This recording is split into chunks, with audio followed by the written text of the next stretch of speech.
여러분 안녕하세요. 오늘 우리가 파헤쳐볼 내용은 정말 실용적이고 흥미롭습니다. 에베소서 6장에 나오는 그 유명한 전신갑주 이야기 다들 아시죠? 이 멋진 신학적 메시지를 단순히 지식으로만 두는 게 아니라 어떻게 하면 우리가 매일 아침 눈을 떠서 실천할 수 있는 가장 강력한 영적 무기로 바꿀 수 있을까요? 눈에 보이지 않는 영적 세계의 승리 공식을 우리의 진짜 일상으로 가져오는 여정, 지금 바로 시작하겠습니다. 자, 오늘 다룰 핵심 흐름을 짧게 짚어볼게요. 아침에 눈을 떠서 밤에 잠들기까지 하루의 순서를 그대로 따라가 볼 건데요. 보이지 않는 전쟁을 이해하는 것부터 시작해서 아침 기도, 낮 시간의 갈등, 갑작스러운 분노 대처, 그리고 저녁의 성찰 순으로 쭉 이어가 보겠습니다. 첫 번째로 모든 것의 기본 바탕이 되는 보이지 않는 전쟁에 대해 이야기해보죠. 에베소서 6장 11절에서 12절 말씀 너무나 잘 아실 겁니다. 우리의 싸움은 혈과 육을 상대하는 것이 아니라고 하잖아요. 여러분, 이게 대체 무슨 뜻일까요? 우리 인생이 그저 평화롭게 걷는 산책로가 아니라 눈에 보이지 않는 진짜 적이 배후에서 교묘하게 활약하고 있는 치열한 전쟁터라는 사실을 아주 정확히 짚어주는 겁니다. 우리의 진짜 적은 눈앞에 얄밉게 구는 그 사람이 아니라는 거죠. 그래서 여기서 정말 중요한 두 가지 관점이 충돌하게 됩니다. 보통 우리는 저 사람 진짜 짜증나게 하네 하면서 눈에 보이는 사람을 원망하잖아요. 이게 바로 전형적인 현상 중심적 세계관입니다. 귀중한 에너지를 엄한 곳에 낭비하는 거죠. 하지만 영적 실체를 꿰뚫어보는 사람은 완전히 다릅니다. 원수가 지금 나를 흔들어서 주님에게서 멀어지게 하려고 방해하는구나. 이렇게 배후에 있는 어둠의 세력을 직시하는 거예요. 일상을 바라보는 시각 자체가 180도 달라지는 겁니다. 그럼 이걸 알았으니 어떻게 해야 할까요? 두 번째 단계, 매일 아침 주님과 대화하며 나를 무장하는 시간입니다. 에베소서에 등장하는 진리의 허리띠, 성령의 검, 이런 하늘의 무기들 있잖아요. 이거 내 의지나 내 힘으로 막 휘두르는 게 절대 아닙니다. 이 갑주가 가진 진짜 영적인 의미는요, 우리가 예수님과 아주 깊이 하나로 연합될 때, 그리고 그분이 이미 이루신 그 승리의 보호 아래 푹 쉴 때 비로소 강력한 효력을 발휘한다는 거예요. 내 주먹으로 마귀랑 싸우는 게 아니라는 사실 꼭 기억하셔야 합니다. 그러니까 매일 아침 눈을 뜨면 대장 되신 예수님과 아주 진솔한 대화를 시작해보세요. 이렇게 간절하게 기도하는 겁니다. 만군의 주님, 제 힘으로는 오늘 하루도 마귀의 유혹도 이길 수 없습니다. 저의 연약함을 고백하오니 지금 제게 하나님의 전신갑주를 입혀 주시옵소서. 오늘 만나는 사람들과 혈과 육의 싸움을 하지 않게 하시고 오직 나의 대장이신 예수님께만 시선을 고정하게 해주세요. 이렇게 주님과 꼭 붙어서 걷겠다는 마음을 듬뿍 담아 하루를 여는 겁니다. 자, 세 번째 단계는 낮 시간의 갈등입니다. 이제 집 밖을 나서서 실전에 돌입하는 거죠.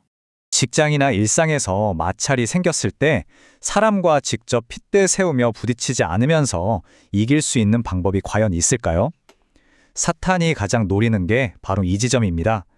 여러분이 아침에 정성껏 입고 나온 기도의 갑주를 홧김에 훌렁 벗어 던지고 당장 눈앞에 있는 직장 동료랑 싸우기를 간절히 바라는 거죠.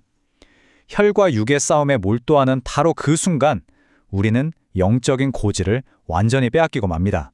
그래서 대인관계나 일터에서 갈등이 탁 터지려는 찰나에 이 짧은 고백을 마음속으로 꼭 외치셔야 합니다. 주님, 제가 이 사람과 싸우지 않고 하나님의 전신갑주를 입어 영적인 승리를 취하게 하옵소서. 이건 그냥 혼자 속으로 삭히는 다짐 정도가 아니에요. 겉으로 드러난 현상에 속지 않고 이 상황을 영적 전쟁으로 인식하겠다는 아주 강력하고 적극적인 승리 선언입니다. 네 번째, 예고 없이 훅 들어오는 갑작스런 분노 대처법입니다.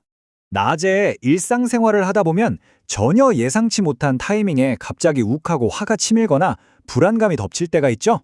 이런 걸 바로 마귀의 간계라고 부릅니다. 여러분의 시야를 탁 가려서 주님을 못 보게 만들고 파괴적인 감정을 빵 터트리도록 아주 교묘하게 설계된 환경적인 압박이에요. 그러니까 갑자기 확 치밀어 오르는 그 걷잡을 수 없는 분노, 그거 단순한 내 성격 탓이 아닙니다. 하나님과 나 사이를 갈라놓으려는 치밀한 표적 공격이라는 걸 간파하셔야 합니다. 분노나 짜증이 확 밀려오는 바로 그 1초, 그때는 즉시 그리고 아주 담대하게 이렇게 선포하세요. 이것은 마귀의 관계다. 나는 나의 전신갑주이신 주 예수 그리스도 안에 머문다.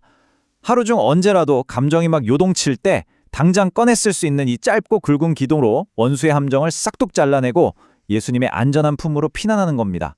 자, 이제 마지막 5번째, 저녁의 성찰 시간입니다. 하루를 안전하게 갈무리해야죠. 매일 밤 잠자리에 들기 전에 꼭 이 3가지를 해보세요. 첫째, 오늘 하루 나를 가장 열받게 하거나 힘들게 했던 사람, 그 상황을 조용히 떠올려 봅니다.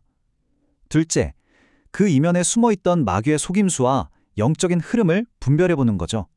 그리고 마지막 셋째, 이 치열한 지뢰밭 같은 하루 한가운데서도 나와 굳건히 동행해 주신, 그리고 마침내 승리를 안겨주신 주님께 깊은 감사를 고백하는 겁니다. 이렇게 매듭을 지어야 오늘 겪은 온갖 상처와 갈등들을 가장 영적으로 건강하게 소화해낼 수 있습니다. 자, 이제 오늘 해설을 마치면서 여러분 마음에 깊은 도전을 줄 마지막 질문을 하나 던지고 싶습니다. 오늘 하루 여러분은 겉으로 드러난 현상과 싸우셨습니까? 아니면 그 너머의 영적 실체와 싸우셨습니까? 이 질문 하나가 우리가 세상을 사는 방식을 완전히 뒤바꿔 놓을 겁니다. 내일 아침 눈을 떴을 때 여러분은 어떤 마음가짐으로 그 보이지 않는 전쟁터에 나서시겠습니까? 하나님의 전신갑주로 든든히 무장하시고 주님과 함께 통쾌하게 승리하시는 여러분이 되기를 진심으로 응원합니다.